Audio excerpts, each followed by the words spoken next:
ilikuwa saa 1, ilikuwa inaelekea saa 2. Sasa nimetumwa na customer kupeleka vitu pale Fahari pale. Sasa wakati nilikuwa naenda, tukakutana na watu wakiwa wanakimbia wakija hivi, wakitoka kule Bashir wakija hivi. So mimi nilikuwa nimefika pale phase 6 na kuna gari ilikuwa mbele yangu.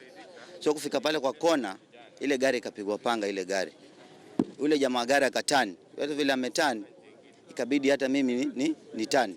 Sasa vile nimetani ndio wenzangu wakatokelezea sasa kwa pikipiki. Wakati wamekuja ndio tukaanza kuwafuata sasa. Sasa tumewafuata wakaingia na ile njia ya kuingia Majambo pale Fahari pale. Sasa wakati wameingia pale wakapata kuna kanda ilikuwa shukisha mbao pale. Sasa wakakata jamaa mmoja mkono, alafu kuna mmoja amekatwa, kuna mmoja tumempata kwa ile nyumba ilikuwa yajengwa, amekatwa ameanguka chini. So sasa kufika pale kulikuwa na ziwa, pikipiki hazingepita.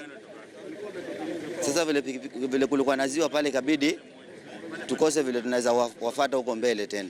Wale walikuweko walisema walikuwa watu karibu 10 na walikuwa wamejihami na panga, na ndani ya watu 10 tayari tumepata 3 ambaye tuna matumaini watapea wapelelezi wetu habari muhimu ambaye itasaidia wapelelezi wetu kuweza kupata wahusika wote wanaohusika kwa mambo hayo.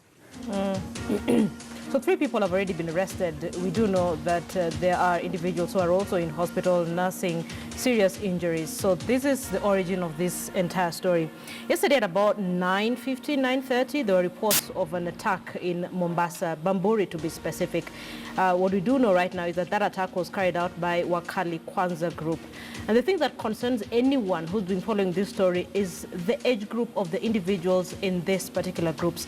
We're looking at 15-year-olds, 17, 19, 20-year-olds, and you're looking at young men who perhaps have no regard for life whatsoever. And we're trying to figure out what exactly is driving these gangs in Mombasa. I remember in September last year, there was another attack and an old man was killed in that particular attack. So what is this about these gangs that makes it impossible to get rid of them? What is this that they're fighting for? Because there have been indications that perhaps there is someone who is funding these groups. What we do know is that the attack that happened yesterday happened at night, and these young men were being driven in a car. So going through the streets and slashing anyone and everyone they came across. And that is a concern because security is the role and the function of the national government. So for the residents of Mombasa, they would want to know that they are safe, that the security personnel in Mombasa will keep them safe, that these gangs will not determine whether or not they leave. That is what we're talking about this evening on The Big Story. So let me bring in our lead reporter, Sophia Wanuna. Sophia, good evening. I did mention that this is not the first attack. In September last year, there's an old man that was killed, and there have been previous attacks before that. At some point, we do know the police were saying they are going to look for the leaders of these particular gangs. But what is it that is so special about these gangs that is also impossible to get rid of them? And what does this say about the youth in Mombasa, 15-year-olds, 16-year-olds, 17-year-olds, and what are the security personnel not doing that perhaps they should be able to do to make sure these gangs do not terrorize the residents in Mombasa? Those are some of the questions that we're trying to answer this evening. Sophia. Good evening, Linda. Indeed, a worrying situation coming from Mombasa County. Those reports of this marauding youth going on rampage, attacking anyone they came across between 8 and 9 p.m. last evening. At least 13 people injured in those attacks. They were wielding machetes and indiscriminately going at anyone who they came across. And as you mentioned, last year as well, reports of the same gang. But what I found interesting, just looking back at how this Wakali gang, there's apparently Wakali Kwanza, Wakali Wao as well from Mombasa County, is that back in 2016, this we're talking about 3 years back, the police in that region had asked for them to surrender because, again, they were on the rampage, attacking people, robberies with violence. And so that this has yet to come to an end in as far as being dealt with conclusively in a manner that will ensure the residents of Mombasa County are safe going about their business. Remember, these are huge huge tourist destination for Kenya, so that's significant, but also just for the locals themselves, because yesterday after those attacks and reports of the same spread, business completely came to a halt, and some continue to nurse injuries, serious injuries, at the Coast General Hospital. I have with me Byron Adera. He's Kenya Special Forces, ex-Kenya Special Forces, and also the country spokesperson of Association of Corporates and Industrial Security Management Professionals. Thank you for making time for us, Byron. Let's try to put this into perspective, because let's begin with the attacks, just the brazen nature in which these young people, we're hearing about 15-year-olds, 20-year-olds, get on to the streets of Mombasa wielding machetes, attacking anybody at will. This is a country governed by rule of law, but that this is happening is very worrying, isn't it? Yes, it is. It is absolutely worrying, because if you have a look at the way the gang went about their business of attacking individuals who are going about their businesses, as every other Kenyan would normally do, it is worrying, because it almost seemed like there was total breakdown of security. These are things that you'd watch on in movies or on TV about some very ungovernable or ungoverned spaces here on earth. We are talking about places that are absolutely reeling in lawlessness. But, we are treated to this happening within the spaces and the borders of Kenya. And for that matter, it's in Kisauni and it's in Mombasa County. We are borrowing from, a history. The history of the criminal gangs is the graveyard of the abandoned lessons about the same. Because if you're talking about a body that has now morphed from Wakali Kwanza, Wakali Kwawa, and whatever it is, then it means that there's some little space for operation. And these are guys that, notwithstanding the formation in terms of the individuals that are in that criminal gang, then the ideology is still reeling and of course, is gaining traction. There's some momentum that is picked up by either new individuals that are, being conscripted into this team and or influenced to be part of this criminal gang without as much as, deterrence factors. If we are talking about the whole sum total of security, safety, prevention, and defense, this can be summed up in one sweeping statement, total situational awareness. So we are looking at this as a breakdown in total situational awareness on the part of the machinery that are supposed to address this, and ideally on the part of the populace that perhaps is forming part of the reservoir that ensures that there's living human beings that can still be influenced to join this kind of criminal gang. Yeah, and what's worrying, Byron, is that you have a whole security apparatus at the county level, the county commissioner being at the head of that, and sub-county and all of these police officers. And as I was preparing just for this interview, just seeing that this traces back even to 2016, clearly somebody's sleeping on the job, because we cannot be saying and asking gangs to surrender. Surely something is fueling them to go about their activities. So to come back and sit and imagine they will just come and say, oh, this morning we have come to surrender. It is quite unbelievable that the security forces get to that point, that then they just sit back. Is it a worrying issue in your view to that extent? Yes, it's a worrying issue, yes, but it's not surprising to me, because the answers are here with us. You and I could be beating our heads against the trees and the walls, wondering how this could actually be happening under the noses of security, also the security machinery that are charged with the sole business of ensuring that this doesn't happen. Or at least if it does, then we can raise our hands up in the air and say, that was just one of those unfortunate situations. But that was not one of them. As I said, the graveyard of the abandoned fads and the lessons do belong to, the criminal gangs themselves, as you can trace all the way back to, the teens, right? So yes, we could partly be sleeping on the job, but there's deeper issues to this.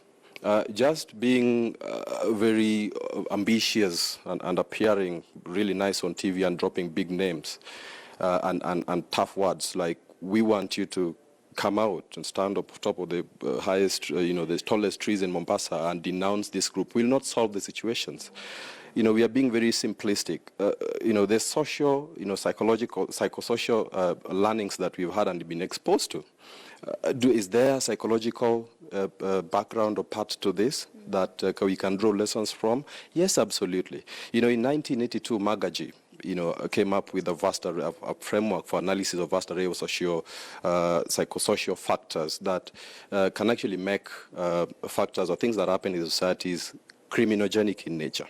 And it talked about the instigators to acts of aggression, added to, stimuli in the external environment that would inhibit those acts of aggression, plus a bit strength factors. If these factors are to weigh inhibitions to acts of aggression, plus the stimuli in the external environment that would then, not facilitate but inhibit acts of aggression, then criminal, acts of criminality and aggression would occur. Do we have those factors in the external environment? Yes. We are assailed by, a plethora of these factors in the external environment. So talk about joblessness, and people are talking about them among the youth. Talk about, drug and alcohol abuse. This is, reeling in completely different inertia, and the whole world is perhaps going in a completely different direction in Kenya.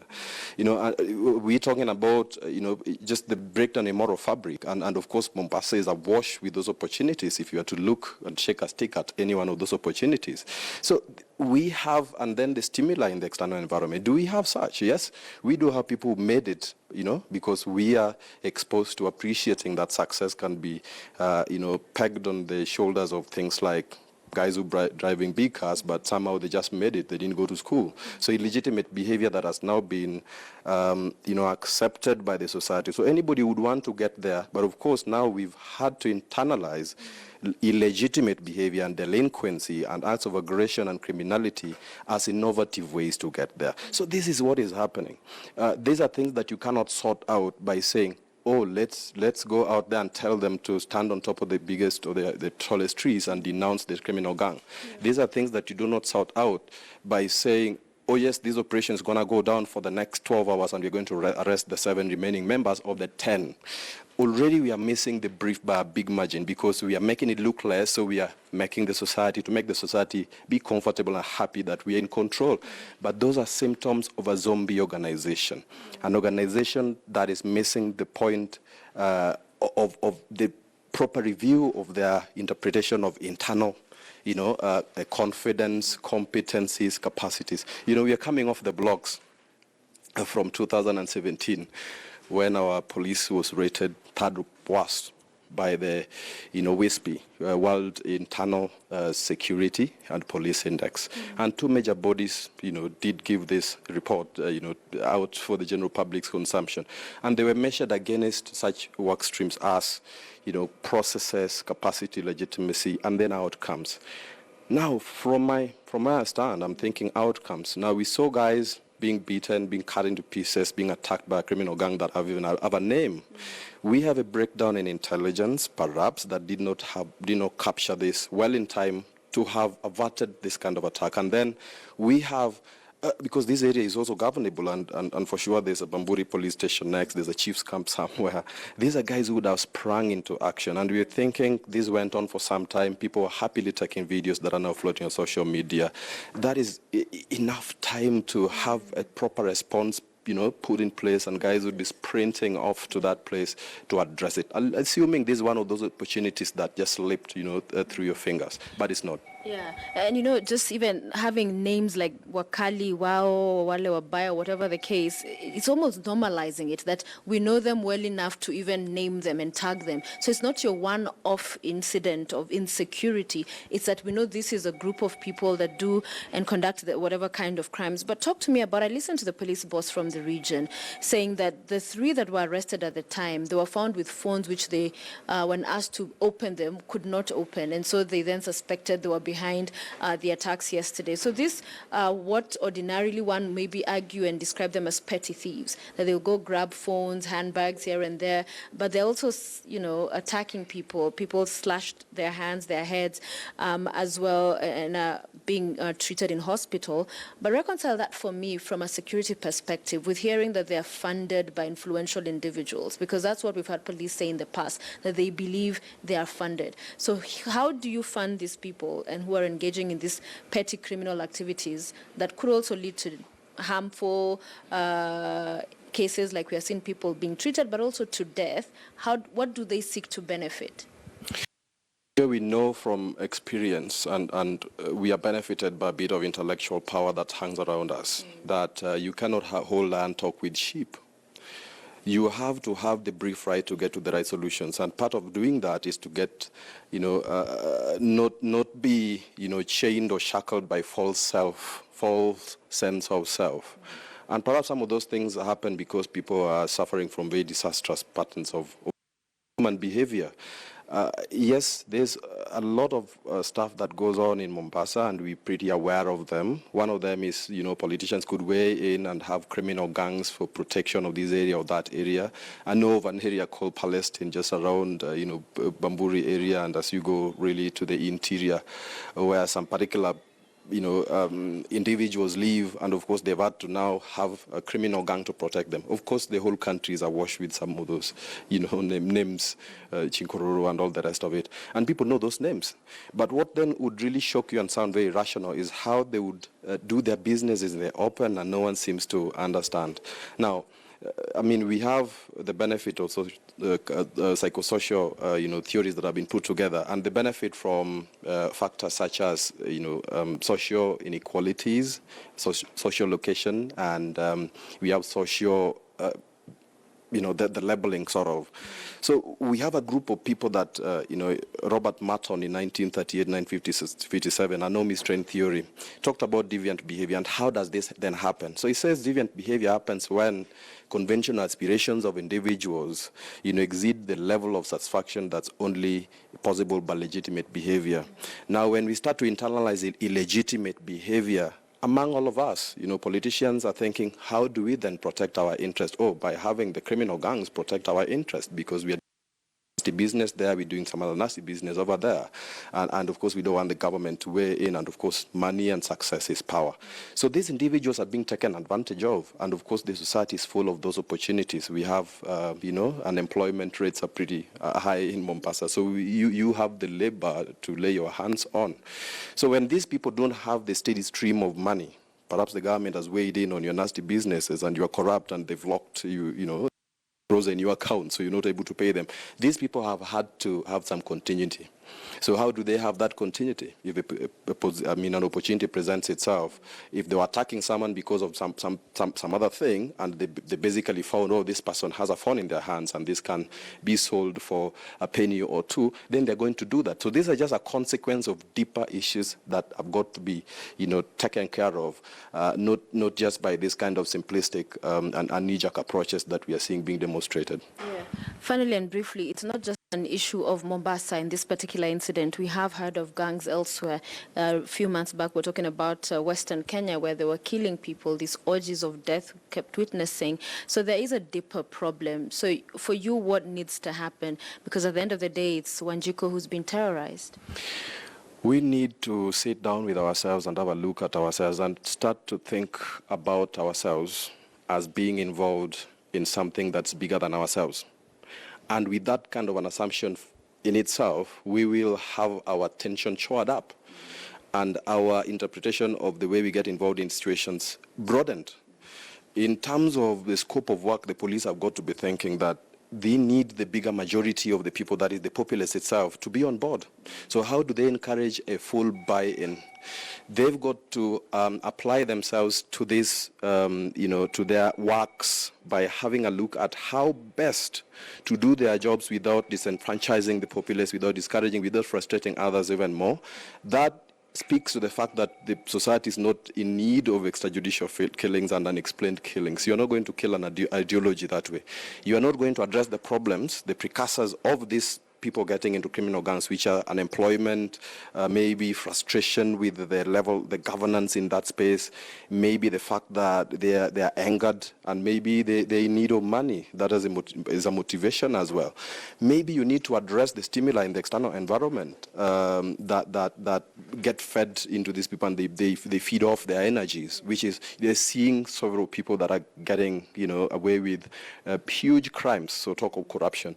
So could we have a look at how then corruption could also be a leading cause of some of these things that are happening, because people are watching this space and they're saying, if he got away with that, then why not? We are committing lesser offenses, we are committing lesser sins, but no sin is too less to get addressed by robust measures, by having people reinvigorating their efforts and applying a lot of cognition. The sum total of an organization's power is the bench strength of its management, and that power comes from people continuously applying themselves to ways and means that are praised over time, changed. We need to change our tactics. We need to have a look at how then situations that were really getting controlled by some measures last year are not responding to the same measures this year. So we could be providing yesterday's answers to today's problems, and that by a big margin. In a sense, we are brilliantly executing the wrong vision. All right. Thank you very much. Baron Adara, a very good point he makes there about impunity, that when it's witnessed at a higher level, even at the political level, the impact it could have, even with these young people, the issues they are grappling with at a local level in that region. Could they be playing out to fuel this? But Linda, as you continue with the conversation, one of the aspects that we did not get to touch on that's also critical is the role of the community, policing, information, and passing that on to the relevant authorities. Because at the end of the day, these are children or kids or youth who go to homes. The community will know them. They will interact with them. So do they get to report when they witness the suspicious activities to the police and have that kind of engagement between the authorities and the communities to avert the kind of situation that was witnessed last night, Linda? Important to make the community part of this conversation, because ultimately this war will not be won without involving the community. And it's important to mention that on this particular show, we are speaking to Lucy Chizi Chireri. She's the MCA Mtopanga. We'll also be speaking to George Msamali, who is here in studio with me. George, hang on, give me a few minutes. I need to speak to Lucy because she's a resident in Mombasa. She's an MCA on the ground, and she has a better grasp of perhaps what is really the problem with all this. Mheshimiwa, habari ya jioni na kushukuru kwa kutuongelesha katika runinga ya KTN News. Kwanza kabisa ningependa kujua maoni yako kuhusu mashambulizi ya jana usiku.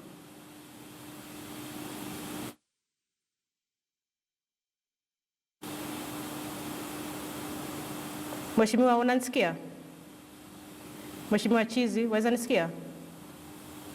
All right, give me a few minutes. We're trying to see if we can get Lucy Chizi Chireri, who's the MCA Mtopanga. But as we wait to see if we can get to speak to her, let me engage George Msamali as well. Msamali, just listening into that conversation that Sophia had with Byron Odera, what comes to mind? You have an attack, perhaps for someone who's looking at this attack that happened yesterday, it's a picture of an emboldened group. I mean, people who come out with machetes and pangas and they're slashing everyone along the way. And the most painful bit for me, Somali, is that these are 15-year-olds, 16-year-olds, 17-year-olds. What does that speak to the state of the youth in Mombasa? I think there's a total breakdown of security as is related to the youth of this country currently.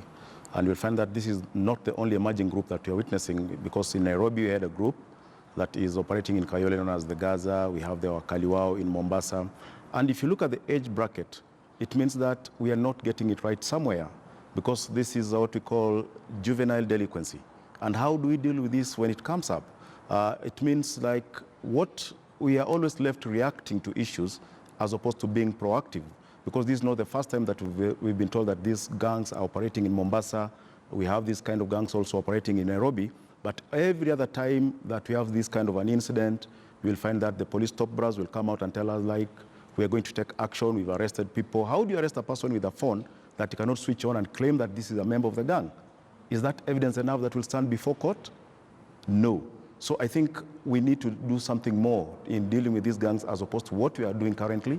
We need to strategize, come up with solutions, as opposed to now having these knee-jerk reactions that we're witnessing every other time that we witness this kind of an attack in the country. Maybe because I want to get solutions from you, and I want to get that reaction from the police force as well. How well are they handling this? Like you say, these are knee-jerk reactions. This happened in September last year. There were previous attacks again. So every time this happens, you get the police calling for a press briefing and saying, we are on top of this. And a couple of months later, the same gangs, and these are youth. I mean, what is it about the police force that is unable to contain these gangs? So stay with me. But right now we had this conversation and we said it's important to involve the community. So perhaps let's listen into a community leader from Mombasa, and you're speaking to Lucy Chizi Chireri. She's the MCA Mtopanga. Mheshimiwa, habari ya jioni, nashukuru kwa kutuongelesha katika runinga ya KTN News. Kwanza kabisa ningependa kujua maoni yako kuhusu mashambulizi ya jana usiku. Maoni yangu kuhusu mashambulizi ya jana usiku, kwanza ningesema pole sana kwa wakaaji wa Kisauni. Maoni yangu ni kuwa serikali ishuke chini mashinani, ishirikiane serikali ya kaunti na serikali kuu kuweza kuangalia hasa hili tatizo latoka wapi, tuweze kusaidia wananchi. Gharama za maisha zimekuwa juu, wazazi kwa kusema ukweli wanashindwa na hawa watoto. Nikisema wanashindwa, nimesema gharama ya maisha iko juu. Pili, nitaingilia kwa mzazi.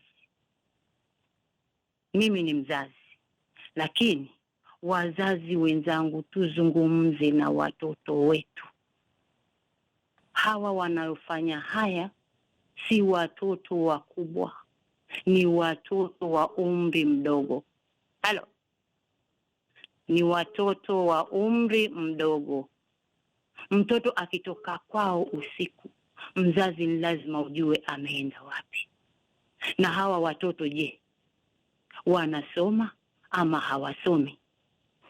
Mimi nitasema mzazi ndio wa kwanza kulaumiwa. Nikisema gharama ya maisha imetuzidi, hakuna kazi nzuri ambao wazazi wako nazo. Maisha yao ni Mungu mwenyewe kupenda kufuga hawa watoto ama kulea watoto. Kwa hivyo serikali iangalie hili tatizo. Leo anakusikia, maana unasema nishati serikali ishuke chini mashinani, kisha yasema shida labda ni wazazi ambao hawajui watoto wao wako wapi. Lakini ukiangalia vizuri kuna wale ambao wanasema pia polisi unakulaumiwa, manake hizi vikundi si vya jana, vimekuwa miaka 2-3 iliyopita. Ndiyo, polisi wakulaumiwa ama wasilaumiwe. Kungekuwa kuna mawasiliano. Serikali imeanzia chini.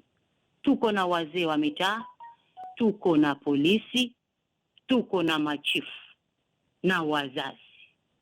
Nikisema washuke chini, wazee wa mitaa wanaelewa katika mitaa yao ni kijana gani, ni mtoto wa nani, wapeane ile information. Hata polisi pia wanashindwa, manake polisi yuko kule, lakini ujue chini yuko mzee wa mtaa, yuko mzazi. Ingekuwa hii information wanaipeana, unajua mtoto wako kama amekushinda huambiwa umpeane kwa serikali. Kule kwa serikali lazima atapata mafunzo, ziko approved school.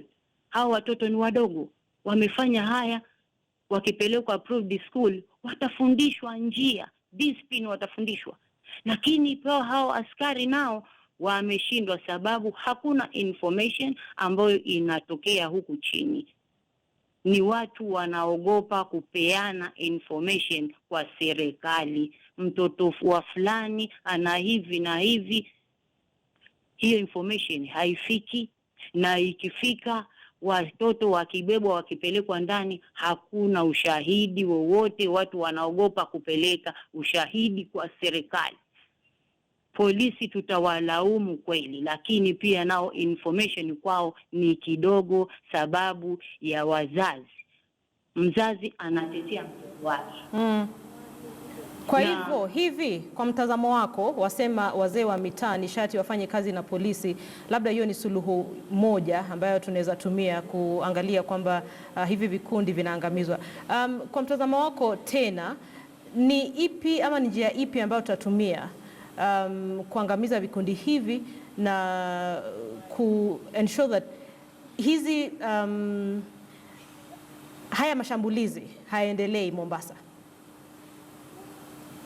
Nyuma kuna lile swala tulikuwa kuna community policing. Hawa walikuwa wakifanya kazi, lakini wakati huu sijaona community policing ikifanya kazi. Huo wakati wa nyuma haya magengi yalinyamaza sababu ya community policing, wakiwa na uhusiano mzuri na wazee wa mitaa na wakaaji.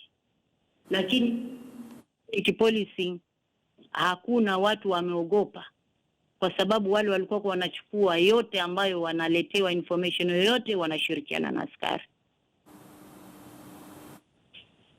Nashukuru sana kwa mtazamo wako. Suluhu ni wazee wa mitaa wafanye kazi pamoja na polisi pamoja na wakazi pia.